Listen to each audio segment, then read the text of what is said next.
Fas aquest truc a les festes? A les festes? Ni de conya. Som-hi. 3.141592653589790. Ell és en Grant Guzman i va veure un vell vídeo meu sobre la concepció d'un doble sistema de pensament. Un és el sistema conscient d'esforç lent i l'altre és subconscient, ràpid i automàtic. Per explorar com funcionen aquests sistemes al seu propi cap, Grant va decidir memoritzar 100 dígits de pi i va continuar. Ara ja se n'ha memoritzat 23.000 com a preparació per al rècord nord-americà. 95493038196 i 200. Impressionant. Fa temps que volia fer un vídeo sobre l'expertesa.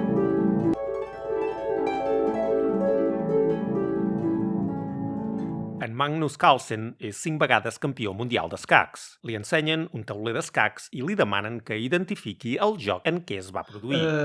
Això s'assembla molt a Tal i Botvinnik. Ups. Sens dubte és la partida 24 de Sevilla. Ara ho farem a través d'una obertura. Atura'm quan reconeguis la partida. I si pots, digue'm qui jugava amb les negres. Som-hi. Segur que ja has vist abans aquesta obertura. Sí, serà nana. Contra? Zapata. Com pot fer això? Sembla una capacitat sobrehumana. Fa temps, els científics van voler esbrinar què distingeix els experts, posem per cas, els mestres d'escacs. Tenen un coeficient intel·lectual alt, un raonament espacial millor que la mitjana o una memòria a curt termini superior? Bé, doncs, com a grup, els mestres d'escacs no són excepcionals en cap d'aquests paràmetres. Però un experiment va demostrar que el seu rendiment sobresortia respecte al dels amateurs. El 1973, William Chase i Herbert Simon van reclutar 3 jugadors d'escacs, un mestre, un jugador A, és a dir, un aficionat avançat, i un principiant. Van muntar un tauler d'escacs amb unes 25 peces col·locades tal com podien haver estat durant una partida. Cada jugador podia mirar el tauler durant 5 segons. A continuació, els van demanar que reproduïssin de memòria la disposició en un segon tauler. Podien fer tantes ullades de 5 segons com necessitessin per aconseguir que els taulers coincidissin. Amb el primer cop d'ull, el mestre podia recordar posicions de 16 peces. L'avançat en podria recordar 8 i el principiant només 4.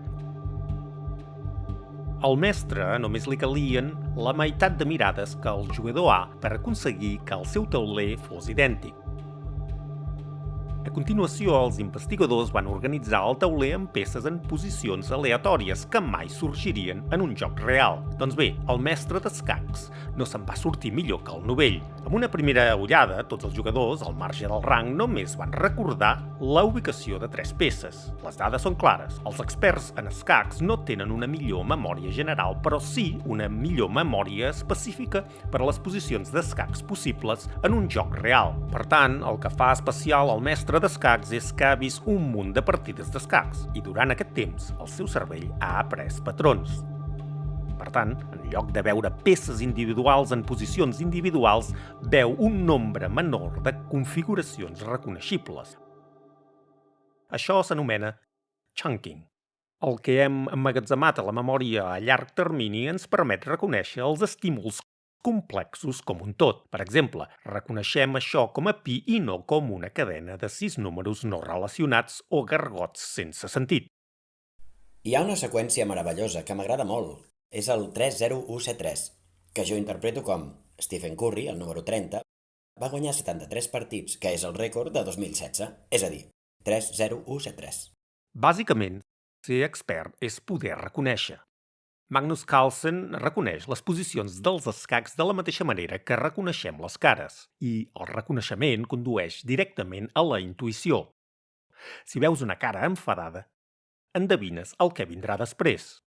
Els mestres d'escacs reconeixen les posicions del tauler i saben instintivament el millor moviment. La majoria de les vegades sé què he de fer. No ho he de rumiar.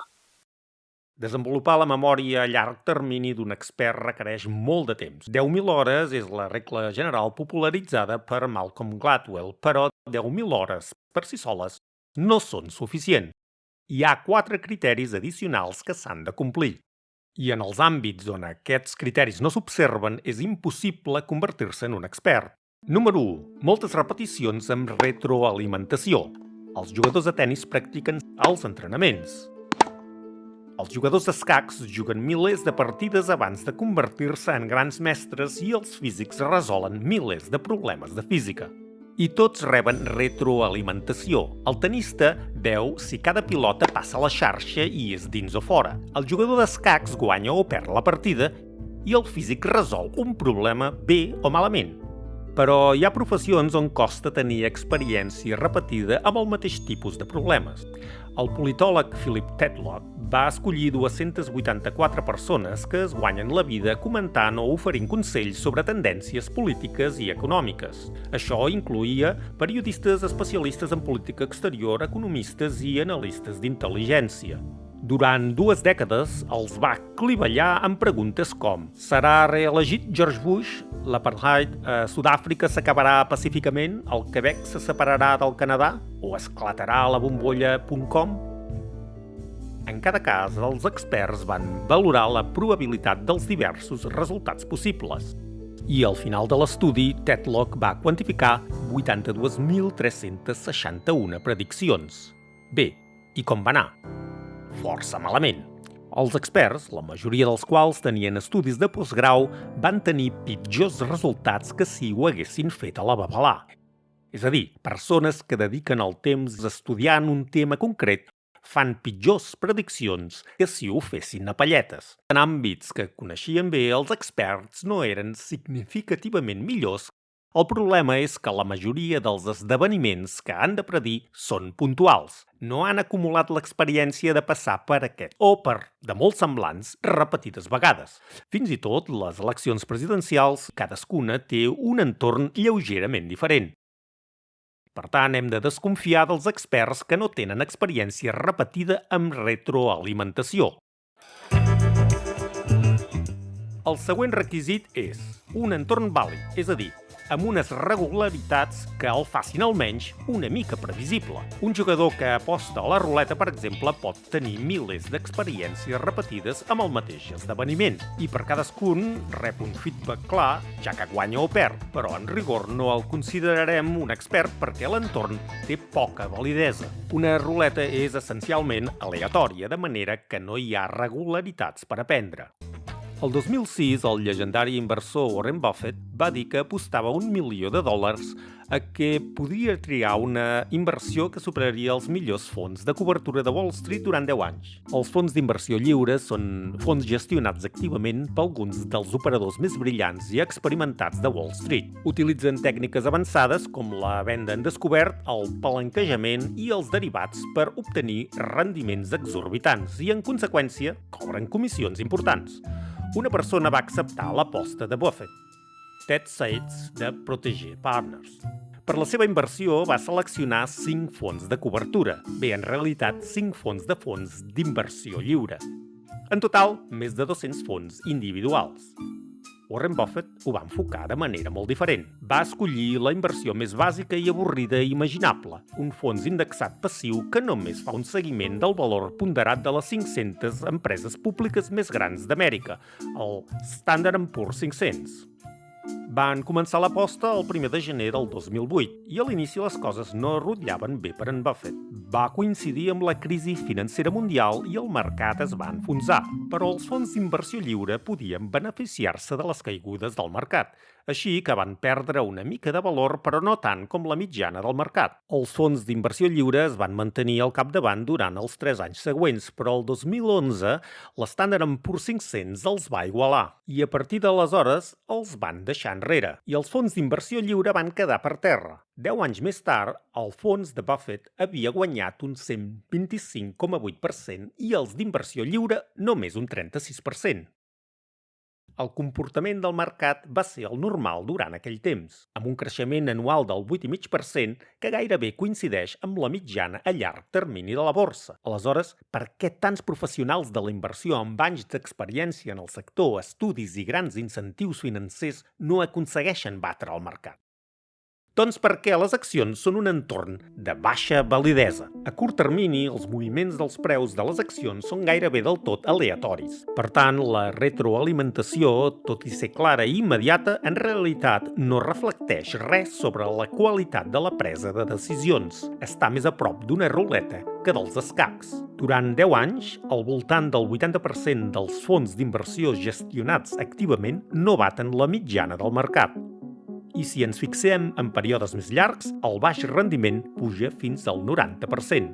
I no repliquis dient que un 10% dels gestors en sap. Pensa que, per carambola, algunes persones batrien el mercat de totes maneres. S'ha demostrat que carteres triades per gats o llançant dards ho aconsegueixen. I a més de la sort, hi ha pràctiques nefastes com tràfic d'informació privilegiada o els esquemes de bombeig i abocament. No vull dir que no hi hagi inversors experts. El mateix Warren Buffett n'és un clar exemple. Però la gran majoria dels gestors d'inversions actives no presenten un rendiment expert a causa de la baixa validesa de l'entorn. Si sabem que la selecció d'accions normalment dona pitjor rendiment a llarg termini i que les comissions que els gestors actius cobren rarament es compensa amb un rendiment millor, aleshores, per què s'inverteixen tants diners en accions i fons de tot tipus? Deixeu-me que us respongui amb una història. Es va fer un experiment amb rates i humans. Hi havia un botó vermell i un botó verd que s'encenien. El 80% de les vegades s'encenia el verd i el 20% el vermell, però aleatòriament. Així que mai no se sap quin botó s'il·luminarà. I la tasca del subjecte, ja sigui rata o humà, és endevinar prèviament quin botó s'il·luminarà prement-lo. La rata, si encerta, rep una mica de menjar. I si s'equivoca, una descàrrega elèctrica lleu. La rata ràpidament aprèn a prémer només el botó verd i a acceptar un percentatge d'èxit del 80%. Els humans, en canvi, solen prémer el botó verd, però de tant en tant intenten predir quan s'encendrà el vermell, i el resultat és que l'encerten només el 68% de les vegades. Ens costa acceptar les mitjanes, i veiem patrons per tot arreu, fins i tot en l'atzar, així que intentem superar la mitjana predint el patró. Però quan no hi ha cap patró, aquesta és una estratègia terrible. Perquè fins i tot quan hi ha patrons, cal retroalimentació per aprendre'ls. I YouTube ho sap. I és per això que durant la primera hora després de publicar un vídeo, compara el seu rendiment amb els dels teus últims 10 vídeos. Fins i tot hi ha confeti quan el vídeo és el número 1.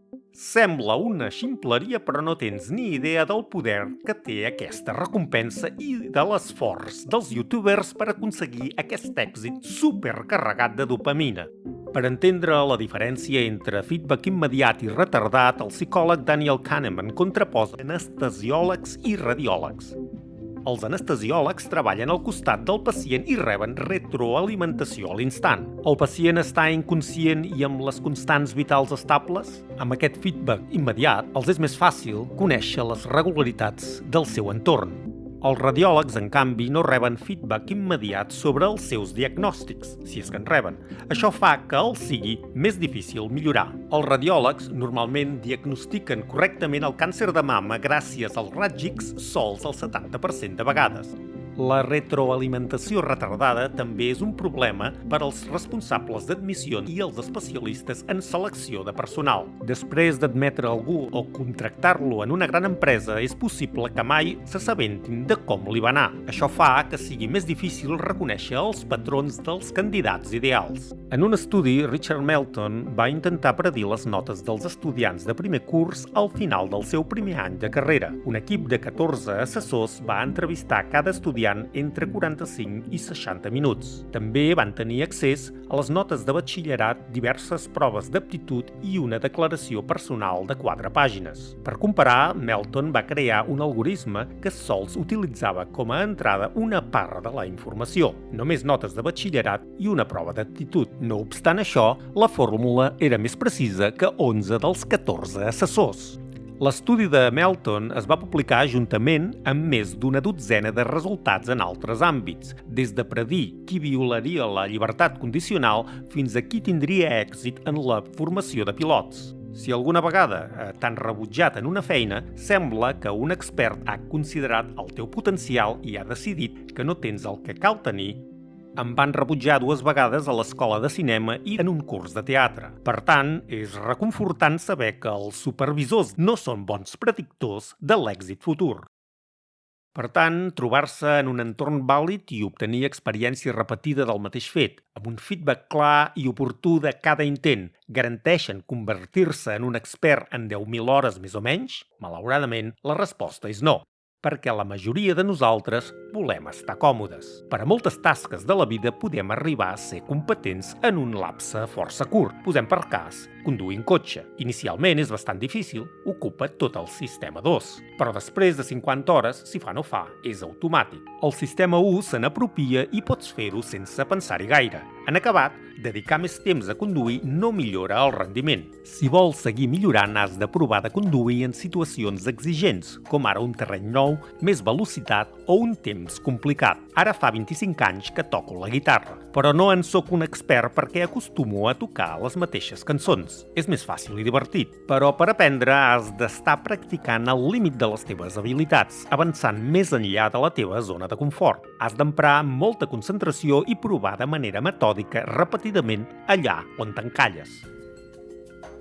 Pots practicar-ho tot exactament tal com és i exactament tal com està escrit, però a una velocitat tal que has de pensar i saber exactament on ets i què fan els teus dits i com et sents. Això es coneix com a pràctica deliberada, i en moltes àrees els professionals no es dediquen a la pràctica deliberada, de manera que el seu rendiment no millora. De fet, de vegades disminueix.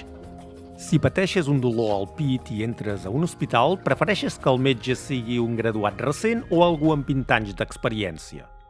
Les habilitats de diagnòstic dels estudiants de medicina augmenten amb el seu temps a la facultat de medicina, la qual cosa té sentit. Com més casos hagis vist amb retroalimentació, millor detectes els patrons. Però això només funciona fins a cert punt. Quan es tracta de malalties rares del cor o dels pulmons, els metges amb 20 anys d'experiència són pitjors que els acabats de llicenciar. I això és degut a que fa temps que no pensen en aquestes malalties rares. Per tant, són menys capaços de reconèixer els símptomes. Només després d'un curs d'actualització, els metges podrien diagnosticar amb precisió aquestes malalties. I es pot veure el mateix efecte als escacs.